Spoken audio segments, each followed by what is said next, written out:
I've learned that time doesn't warn you when it's running out. One day you're planning for later, and the next later never comes. People think old age brings answers, but what it really brings are questions you can't ignore anymore. Questions about the choices you made, the beliefs you held on to, and the ones you quietly let go of. For me, the question that keeps returning, especially in the quiet, is religion and what it truly meant in my life. I'm 75 years old now, and I don't carry many illusions about time anymore. Most mornings, I wake before the sun, not out of discipline or purpose, but because my body no longer lets me sleep the way it used to. In those early hours when the house is still and no one needs anything from me, my thoughts wander freely. They drift into memories, doubts, and unfinished conversations I never planned to revisit. And lately, without asking my permission, my mind keeps circling back to one subject I thought I had settled long ago: religion. I'm not trying to make peace with God because I'm afraid of dying. I'm not trying to convince myself I chose right or wrong. I'm just finally honest enough to say what I actually think, because there isn't much point pretending anymore. When you reach my age, religion isn't something abstract. It's not a debate. It's not a belief system written on a page. It's something that has followed you your entire life. Whether you held on to it tightly, loosened your grip, or pretended it wasn't there at all, it's been in the background of weddings and funerals, in hospital rooms, in whispered prayers you didn't even realize you were saying. At 75, you don't think about what religion should be. You think about what it did to you. I grew up with it everywhere. It wasn't optional. It was just part of the air. Sundays were spoken for before I ever learned what choice meant. My parents didn't talk about faith as something you explored. It was something you inherited, like eye color or a last name. Church clothes laid out the night before. Voices lowered on certain days. Fear disguised as reverence.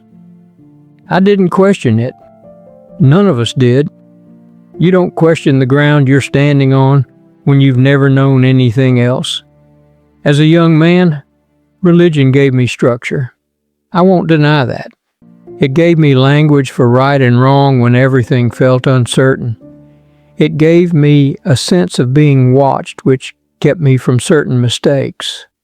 Or at least that's what I believed at the time. Back then, I thought faith was a kind of insurance policy. Live correctly, believe correctly, and things would work out. Maybe not immediately, but eventually. There was comfort in that idea. It let me explain away suffering. It let me believe that chaos had boundaries. I didn't notice how much it shaped my decisions, who I married, what I tolerated, what I forgave too quickly, what I didn't forgive at all. In my 20s and 30s, I was busy. Everyone was busy then. Working, building, trying to look respectable. Religion fit neatly into that life. It asked for time, obedience, and silence when things didn't make sense. I gave it all three without much resistance. There were things I felt but didn't say. Doubts I pushed aside because they were inconvenient. Questions that felt dangerous. It was easier to label them as weakness than to actually sit with them. And honestly, I didn't think I had the luxury to question anything. Life moved fast. Children needed feeding. Bills needed paying. The world rewarded certainty, not curiosity. Religion, at least the way I lived it, valued answers over honesty. So I learned to speak in the right phrases. I learned when to nod. I learned which thoughts to keep to myself. That's not something you realize is costing you until much later. The cost wasn't loud. It didn't announce itself. It came quietly, through small moments I didn't fully inhabit, conversations that stayed shallow, emotions that felt inappropriate, grief that needed permission. I missed parts of myself without knowing it. I remember sitting in church one day in my 40s, listening to a sermon I'd heard versions of my entire life. I wasn't angry. I wasn't inspired. I was just tired. I looked around at the people next to me and wondered if any of us were actually listening or if we were just maintaining something. At the time, I felt guilty for that thought. Now I think it was the beginning of honesty. Religion had taught me how to behave, but it hadn't taught me how to be present. It gave me rules for life, but very little guidance on how to sit with loss, ambiguity, or love without conditions. When my children were young, I passed it on to them without much thought. It felt responsible, protective. That's what parents do, we tell ourselves. We give our children what we were given, believing it will keep them safe. I didn't ask them what they felt. I didn't ask myself either. The years passed the way they do, quietly. You don't notice the erosion while it's happening. You notice it later when you look back and realize how many things were postponed. There will be time for questions later. There will be time for doubt later. There will be time to think later. Later is a lie that sounds very reasonable when you're young. The turning point didn't come as a revelation. It came as a loss. My wife got sick when we were both in our late 60s. It wasn't dramatic at first, just small changes. Fatigue, appointments, waiting rooms that smelled like disinfectant and old magazines. We prayed, of course. People prayed for us. That's what everyone expected. I didn't know how else to respond. As things worsened, the prayers changed. They became more desperate, more specific. I watched people struggle to reconcile their faith with what was happening in front of them. I struggled too. What surprised me wasn't that she died. It was how alone I felt afterward. Religion had words for death, plenty of them, but it didn't have much to say about the quiet afterward, about the mornings when the house felt wrong, about the way grief doesn't follow any promised timeline. People told me she was in a better place. They told me it was part of a plan. They told me to be grateful for the years we had. None of it helped. What helped were the moments that had nothing to do with belief. Sitting with someone without talking. Sharing memories without trying to explain them. Letting the pain exist without wrapping it in meaning. That's when I realized something that took me decades to admit. Religion had given me explanations when what I needed was presence. After my wife died, I stopped going to church regularly, not out of anger, out of honesty. I couldn't sit through certainty anymore. I couldn't sing words I didn't feel. It felt disrespectful to my own experience. Some people assumed I had lost my faith. I didn't bother correcting them. What I lost was the need to pretend.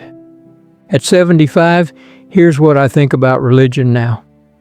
I think it can be a shelter, and it can be a cage. I think it can teach kindness, and it can teach fear. I think it can bring people together, and it can quietly push others away. I don't think it's simple. I don't think it ever was. I no longer believe that belief itself makes someone good. I've seen too much cruelty wrapped in righteousness, too much silence justified by obedience, too many apologies never offered because forgiveness was assumed. I also don't believe that disbelief makes someone empty. Some of the most compassionate people I've known lived without answers and didn't seem afraid of that at all. What I regret isn't believing. What I regret is outsourcing my own judgment for so long. I regret assuming that certainty was safer than honesty. I regret letting fear of being wrong keep me from asking better questions. There are things that can't be fixed now. Conversations I can't have. Apologies that arrive too late. Time with my wife that I spent distracted by duty instead of presence. Moments with my children where I taught them rules when I should have taught them how to listen to themselves. I don't beat myself up over it. That doesn't help anyone. But I don't excuse it either. Age strips away the need for justification. You see your life more clearly when you don't have much of it left to defend. I still feel something when I walk into old churches. The quiet, the weight of history, the human longing behind it all. I don't mock that. I don't reject it. I just don't hand over my inner life to it anymore. I don't pray the way I used to. But sometimes, when the house is too quiet, I speak out loud anyway. Not to ask for anything. Just to acknowledge that I'm here. That I loved someone deeply. That I'm grateful and sad at the same time. If that's prayer, so be it. If it isn't, that's fine too. What matters to me now is truth. The kind that doesn't need agreement. The kind that doesn't demand allegiance. The kind that can sit quietly with uncertainty. I don't know what happens when we die. Anyone who says they do is either lying or selling something. What I do know is this. Life feels smaller when you spend it trying to be right. It feels fuller when you spend it trying to be honest. Religion, at its worst, made me afraid of my own thoughts. At its best, it reminded me that I wasn't alone in wondering why we're here at all. If you're listening to this and you're younger, I won't tell you what to believe. I wouldn't trust anyone who does. I'll just say this. Don't delay your questions. Don't assume there will be time later to feel what you're pushing down now. Don't confuse certainty with peace. And don't let anyone convince you that doubt is a failure. For some of us, it's the beginning of finally paying attention. I'm 75. I don't need to win arguments anymore. I don't need to belong to a group to feel real. I don't need my life to fit into a story that makes sense to strangers. I need quiet. I need honesty. I need the courage to sit with what is without reaching for easy meaning. That's what religion taught me in the end, though not in the way it intended. If this meant something to you, sit with it for a while. You don't need to decide anything. Just notice what feels true. As for me, I'll be here a little while longer, making my tea, watching the light change in the afternoon, remembering a woman who loved me, letting the questions remain unanswered. That feels enough now.